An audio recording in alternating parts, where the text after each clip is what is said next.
السلام علیکم ورحمۃ اللہ وبرکاتہ۔ وہ باتیں جو آپ علیہ الصلاۃ والسلام سے ثابت نہیں ہیں، ان باتوں کو حضور صلی اللہ علیہ وسلم کی طرف منسوب کرنا اور یہ کہنا کہ یہ حضور کی حدیث ہے یا حضور کا قول ہے،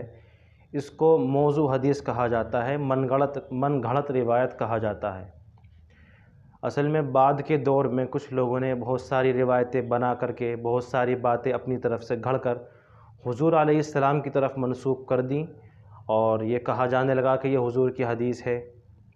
حالانکہ حقیقت میں وہ حدیث رسول نہیں ہوتی ہے۔ ایسی روایت کو، ایسی بات کو موضوع حدیث اور من گھڑت روایت اور من گھڑت بات کہا جاتا ہے۔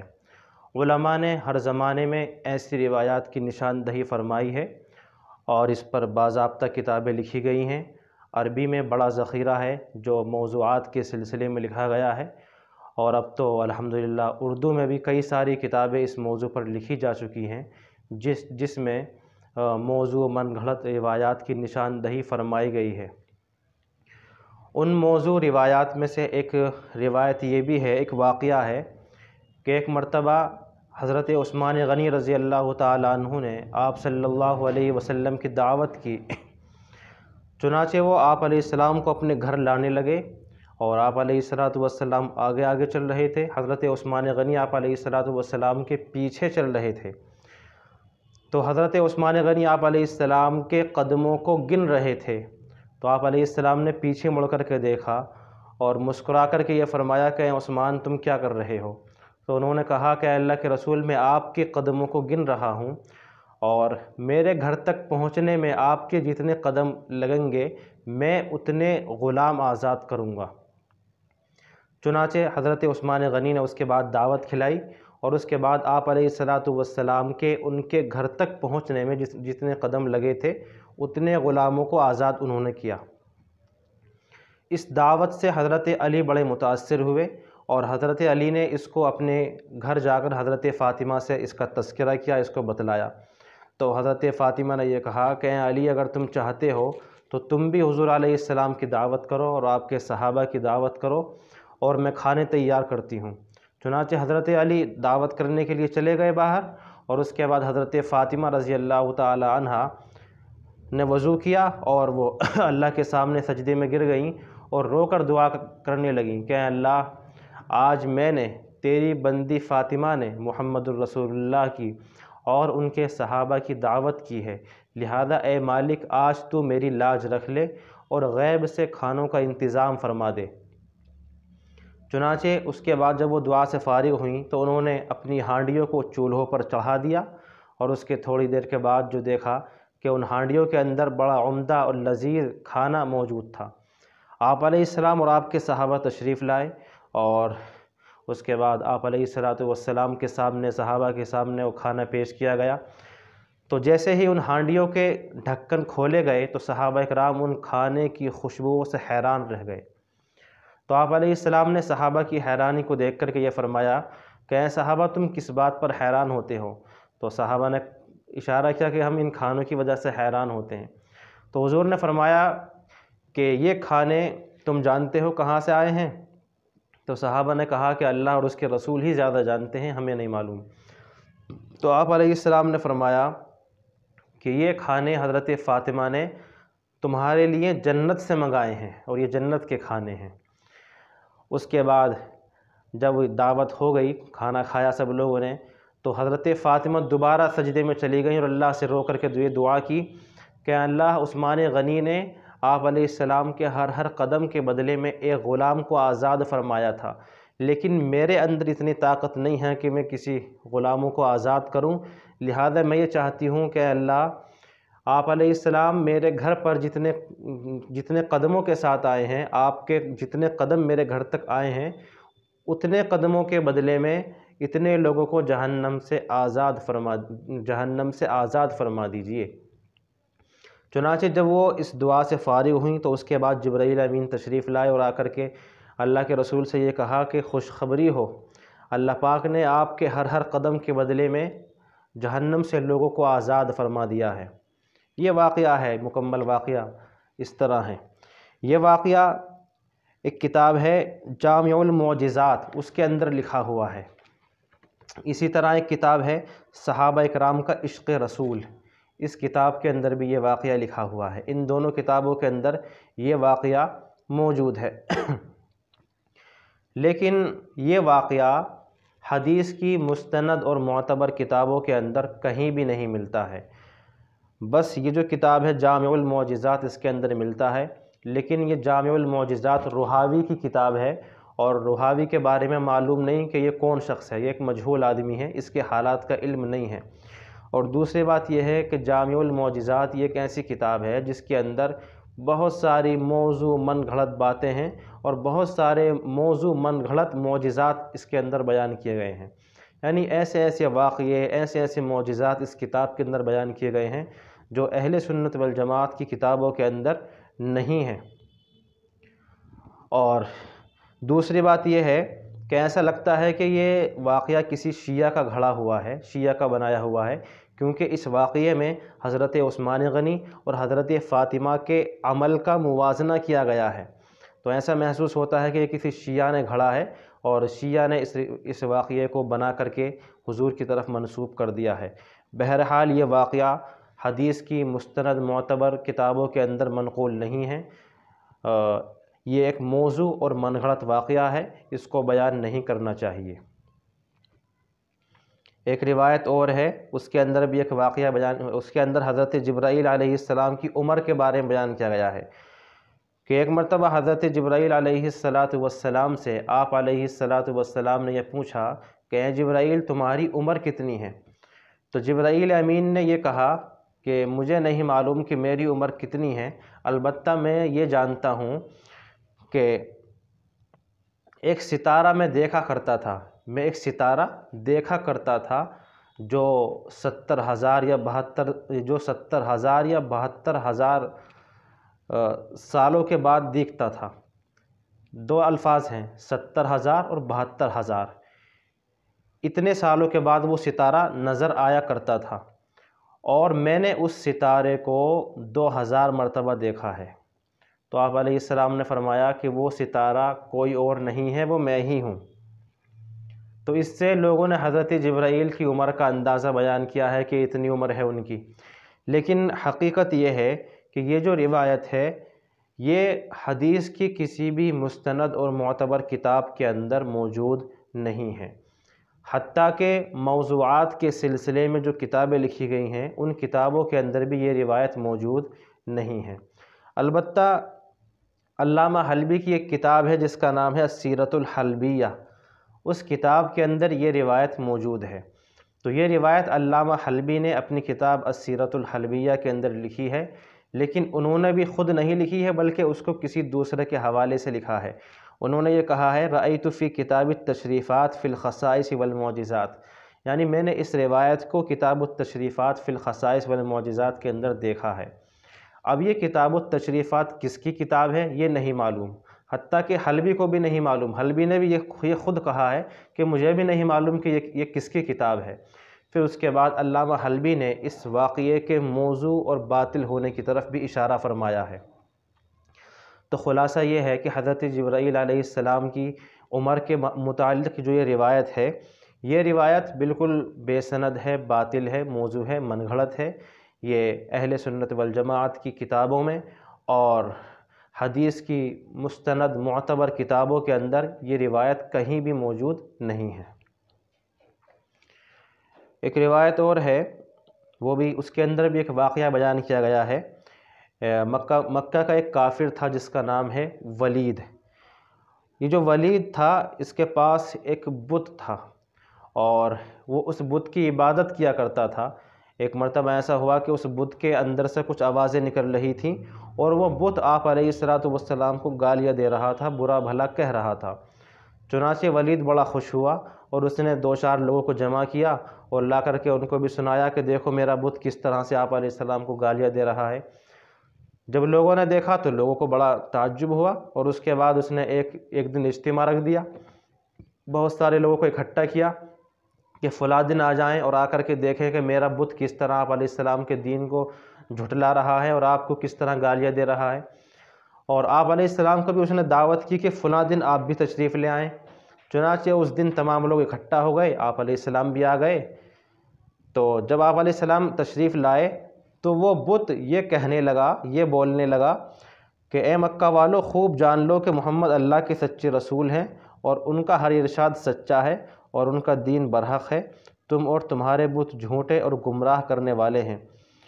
لہذا اگر تم اس سچے رسول پر ایمان نہیں لاؤ گے تو تم جہنم میں چلے جاؤ گے، لہذا عقل مندی سے کام لو اور اس رسول کی غلامی اختیار کر لو۔ اس نے یہ کہا۔ چنانچہ ولید نے دیکھا کہ یہ تو الٹی بات بول رہا ہے، تو اس نے اس بت کو لیا اور زمین پر پھینک کر کے مارا اور وہ ٹوٹ گیا۔ اس کے بعد آپ علیہ السلام وہاں سے واپس تشریف لانے لگے۔ جب آپ وہاں سے واپس تشریف لائے تو راستے میں آپ کو ایک شخص ملا جو گھوڑے پر سوار تھا اور اس کے ہاتھ میں ایک تلوار تھی اور اس تلوار سے خون ٹپک رہا تھا۔ تو آپ علیہ السلام نے پوچھا کہ تم کون ہو؟ تو اس نے یہ بتلایا کہ میں ایک جن ہوں اور میں آپ کا غلام ہوں اور میں مسلمان ہوں اور میں کوہ طور پر رہتا ہوں اور میں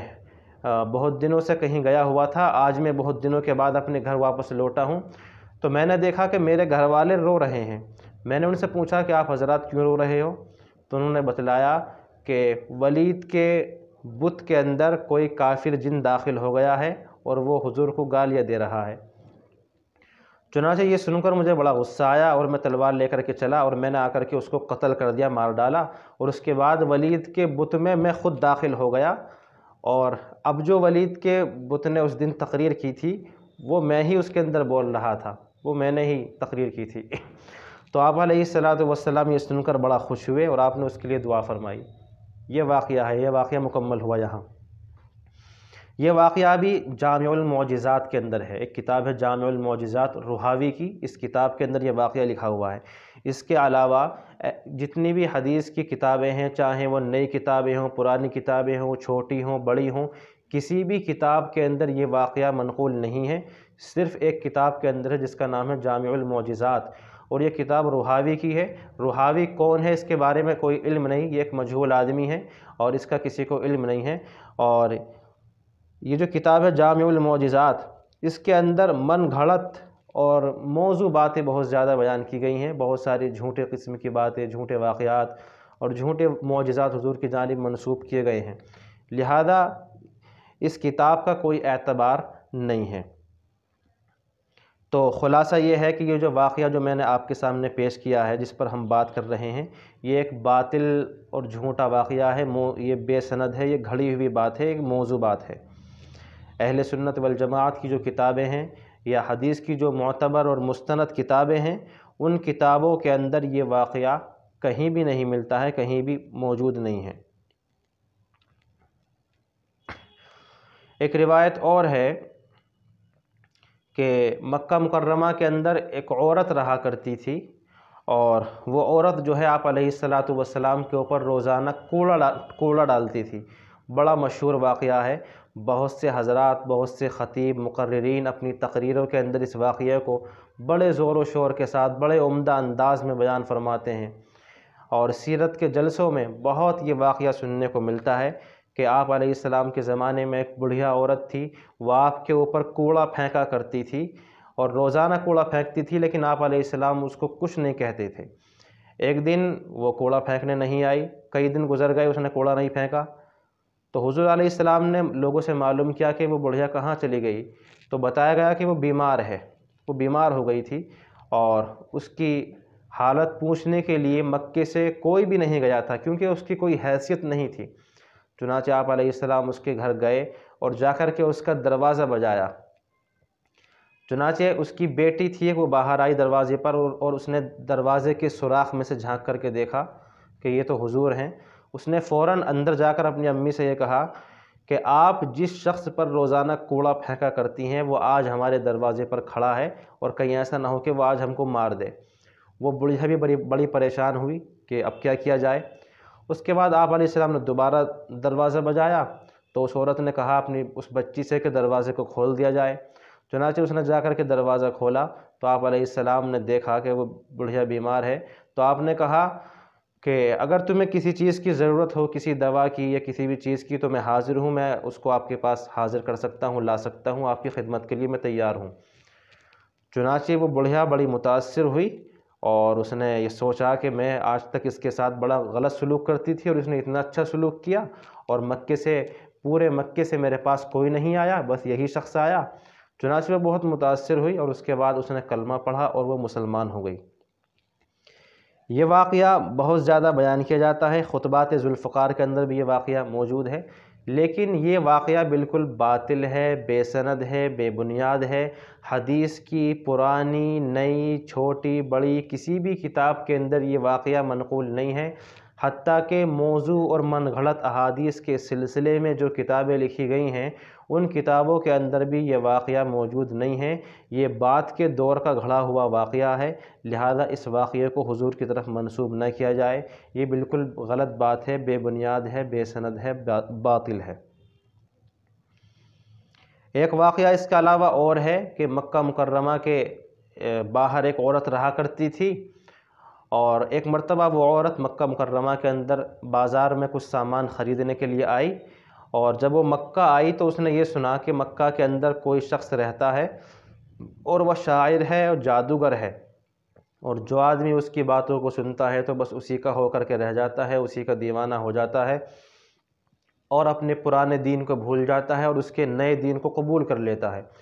چنانچہ اس عورت نے بڑے احتیاط کے ساتھ مکے میں خرید و فروخت کی، اور اس کے بعد اس نے اپنا سامان خریدا جو اس کو خریدنا تھا، اور اس کے بعد وہ وہاں سے واپس جانے لگی اپنی گٹھری لے کر کے۔ بہت سارا سامان ہو گیا تھا، اس نے گٹھری اپنے سر پر رکھی اور واپس اپنے گھر جانے لگی۔ تو راستے میں آپ علیہ السلام وہاں سے گزر رہے تھے، آپ علیہ السلام سے ملاقات ہوئی، تو آپ نے اس بوڑھی عورت سے یہ کہا کہ اگر تم چاہو تو میں تمہاری یہ گٹھری تمہارے گھر تک میں چھوڑ آؤں۔ چنانچہ اس کے بعد وہ تیار ہو گئی اور آپ علیہ السلام اس گٹھری کو، اس سامان کو لے کر کے اس کے ساتھ گئے اور جا کر کے اس کو اس کے گھر چھوڑ آئے۔ تو وہ عورت اس سے بہت متاثر ہوئی، آپ علیہ السلام وہ اس عمل سے بڑی متاثر ہوئی کہ اس شخص نے کتنی میری مدد کی ہے، میرے سامان کو میرے گھر تک لا کر کے چھوڑا ہے۔ چنانچہ اس نے یہ کہا کہ اے آدمی، تیرا بڑا احسان ہے کہ تو نے میرے سامان کو میرے گھر تک لے کر کے آیا ہے، لہذا میں تجھ کو ایک نصیحت کرنا چاہتی ہوں، وہ یہ ہے کہ مکہ کے اندر ایک شخص رہتا ہے جو بڑی عجیب قسم کی باتیں کیا کرتا ہے، اور جو اس کی باتوں کو سنتا ہے اسی کا ہو کر کے رہ جاتا ہے، لہذا میں تجھے نصیحت کرتی ہوں کہ تو اس کی بات کو مت سننا، اس سے دور رہنا۔ تو آپ علیہ السلام نے فرمایا کہ وہ شخص میں ہی ہوں۔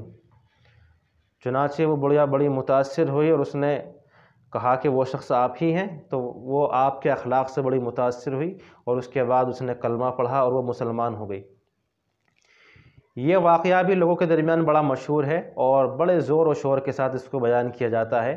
یاد رکھیں یہ واقعہ بھی بالکل بے سند ہے، بے بنیاد ہے، باطل ہے، من گھڑت ہے، جھوٹا ہے، اس کو حضور علیہ السلام کی طرف منسوب نہ کیا جائے۔ حدیث کی کسی بھی کتاب کے اندر، چاہے وہ نئی کتاب ہو، چاہے پرانی کتاب ہو، پہلے دور کی ہو، بعد کے دور کی ہو، چھوٹی کتاب ہو، بڑی کتاب ہو، کسی بھی کتاب کے اندر یہ واقعہ موجود نہیں ہے، حتیٰ کہ جو موضوع احادیث کی کتابیں ہیں ان کتابوں کے اندر بھی یہ واقعہ کہیں بھی موجود نہیں ہے، لہذا یہ ایک من گھڑت واقعہ ہے۔ اس واقعے کو ہرگز بیان نہیں کرنا چاہیے اور اس واقعے کو حضور علیہ السلام کی طرف منسوب نہیں کرنا چاہیے۔ ایک روایت اور ہے کہ آپ علیہ السلام نے یہ فرمایا تھا کہ مجھے بچوں کی 5 عادتیں بہت پسند ہیں۔ پہلی عادت یہ ہے کہ وہ رو کر مانگتے ہیں اور اپنی بات منوا لیتے ہیں، اور دوسری بات وہ مٹی سے کھیلتے ہیں اور تکبر غرور کو خاک میں ملا دیتے ہیں، اور تیسری بات یہ ہے کہ جو مل جائے کھا لیتے ہیں، زیادہ جمع نہیں کرتے اور زیادہ جمع کرنے کی ہوس اپنے اندر نہیں رکھتے، اور چوتھی بات یہ ہے کہ وہ لڑتے ہیں، جھگڑتے ہیں، پھر صلح کر لیتے ہیں، یعنی دل کے اندر حسد، کینہ، بغض نہیں رکھتے۔ پانچویں بات یہ ہے کہ مٹی کے گھر بناتے ہیں، کھیل کود کرتے ہیں، اور پھر ان کو گرا دیتے ہیں، توڑ دیتے ہیں، یہ بتانے کے لیے کہ یہ دنیا فانی ہے اور یہاں کچھ بھی باقی رہنے والا نہیں ہے۔ تو یہ روایت بہت زیادہ بیان کی جاتی ہے، لوگوں میں مشہور ہے، لیکن کیا یہ حضور کی حدیث ہے یا نہیں ہے، اس کو سمجھنا ہے۔ یہ روایت بھی احادیث کی کتابوں کے اندر موجود نہیں ہے، البتہ ایک کتاب ہے ایک شیعہ کی لکھی ہوئی جس کا نام ہے الروح المجرد، اس کتاب کے اندر یہ روایت موجود ہے، اور اس نے بھی ایک دوسرے شیعہ عالم کی کتاب کے حوالے سے اس کو نقل کیا ہے، اس کتاب کا نام ہے زہر الربیع۔ تو شیعوں کی کتابوں کے اندر یہ روایت لکھی ہوئی ہے، اس کے علاوہ اہل سنت والجماعت کی کتابوں میں اور حدیث کی مستند اور معتبر کتابوں کے اندر یہ روایت کہیں بھی نہیں موجود ہے، اور کہیں بھی یہ روایت نہیں پائی جاتی ہے۔ تو خلاصہ یہ ہے کہ یہ روایت حدیث کی مستند معتبر کتابوں کے اندر موجود نہیں ہے، اہل سنت والجماعت کی کتابوں میں نہیں ہے، بلکہ شیعوں کی کتابوں میں ہے۔ اور شیعوں کی کتابوں کا حال یہ ہے کہ شیعہ کی کتابوں کے اندر اکثر موضوع، من گھڑت، بے سند، بے بنیاد، باطل روایتیں ہوتی ہیں، اس لیے شیعوں کی کتابوں کا اعتبار نہیں کیا جا سکتا۔ ایک روایت اور ہے جس کے اندر ایک واقعہ بیان کیا گیا ہے حضرت جابر رضی اللہ تعالیٰ عنہ کا، کہ حضرت جابر جو صحابی رسول ہیں، انہوں نے ایک مرتبہ آپ علیہ السلام کی اور صحابہ کرام کی دعوت کی تھی۔ چنانچہ آپ علیہ السلام تشریف لائے اور صحابہ کرام بھی تشریف لائے۔ اس کے بعد حضرت جابر رضی اللہ تعالیٰ عنہ نے ایک بکری کو ذبح فرمایا تھا دعوت میں۔ چنانچہ اس بکری کو ذبح کر کے کھانے تیار کیے گئے تھے۔ تو جس وقت حضرت جابر نے اس بکری کو ذبح کیا تھا تو حضرت جابر کے 2 بچے تھے، ان بچوں نے اس کو ذبح ہوتے ہوئے دیکھا۔ چنانچہ ان بچوں نے یہ سوچا کہ ہم بھی اس طرح کریں گے جس طرح والد صاحب نے کیا ہے۔ چنانچہ وہ بچے ایک طرف گئے اور جا کر کے بڑے والے نے چھوٹے والے کو لٹایا اور اس کی گردن کاٹ دی چاقو سے، اور جب دیکھا کہ یہ مر چکا ہے، قتل ہو چکا ہے، تو اس کے بعد وہ بڑا والا چھت پر گیا اور جا کر کے اوپر سے گر گیا اور اس کا بھی انتقال ہو گیا۔ اب چونکہ یہ دعوت کا دن تھا، آپ علیہ السلام تشریف لانے والے تھے، صحابہ کرام تشریف لانے والے تھے، اس لیے حضرت جابر نے ان دونوں بچوں کو ایک چٹائی میں لپیٹا اور ایک طرف رکھ دیا، اور کھانے بنانے میں وہ مصروف رہے۔ اس کے بعد آپ علیہ السلام اور صحابہ کرام آئے اور اس کے بعد کھانے پیش کیے گئے تو صحابہ کرام کھانے میں مشغول ہو گئے، لیکن آپ علیہ السلام نے نہیں کھایا اور یہ پوچھا کہ اے جابر تمہارے بچے کہاں ہیں؟ تو حضرت جابر نے بہت زیادہ ٹال مٹول کی، فرمایا کہ یہ ادھر ہیں ادھر ہیں، بہت ساری باتیں کہیں، لیکن حضور بار بار اصرار کرتے رہے کہ ان بچوں کو بلاؤ، کہاں ہیں وہ، میرے ساتھ کھانا کھائیں گے۔ بالآخر حضور علیہ السلام کے زیادہ اصرار کرنے پر حضرت جابر نے سارا واقعہ حضور سے بتلایا کہ اللہ کے رسول ایسے ایسے ہو گیا ہے۔ تو حضور علیہ السلام کو بڑا غم ہوا اور آپ نے یہ فرمایا کہ جابر جاؤ، ان بچوں کے پاس جاؤ اور جا کر کے یہ کہو کہ تم کو اللہ کے رسول بلا رہے ہیں۔ چنانچہ وہ گئے اور جا کر کے بچوں کے پاس یہ کہا کہ خدا کے رسول تم کو یاد فرما رہے ہیں۔ چنانچہ وہ بچے کلمہ پڑھتے ہوئے کھڑے ہو گئے۔ یہ واقعہ بیان کیا جاتا ہے اور یہاں یہ واقعہ مکمل ہوتا ہے۔ تو یہ واقعہ بھی حدیث کی کتابوں کے اندر نہیں ملتا ہے، البتہ بخاری میں، مسلم میں اور حدیث کی کئی ساری کتابوں کے اندر یہ بات تو ملتی ہے کہ حضرت جابر نے آپ علیہ السلام کی اور صحابہ کرام کی دعوت کی ہے اور اس دعوت میں ایک بکری کو ذبح فرمایا ہے، لیکن یہ بچوں والی جو بات ہے یہ بالکل غلط ہے، یہ کسی روایت کے اندر نہیں ملتی۔ حدیث کی جتنی بھی کتابیں ہیں، کسی بھی کتاب کے اندر یہ بچوں والی جو بات آئی ہے یہ بات کسی بھی کتاب کے اندر نہیں ملتی ہے۔ تو دعوت کرنے والی بات تو صحیح ہے، لیکن اس کے ساتھ جو یہ بچوں والی بات جوڑی گئی ہے یہ بالکل بے سند، بے بنیاد، باطل، جھوٹی، من گھڑت بات ہے، اس بات کا کوئی اعتبار نہیں ہے، لہذا اس واقعے کو بیان نہ کیا جائے۔ یہ بالکل من گھڑت موضوع اور باطل بات ہے، اس کو بیان نہیں کرنا چاہیے۔ البتہ جو دعوت والی بات ہے وہ صحیح ہے، اس کو بیان کر سکتے ہیں حدیث کے حوالوں سے۔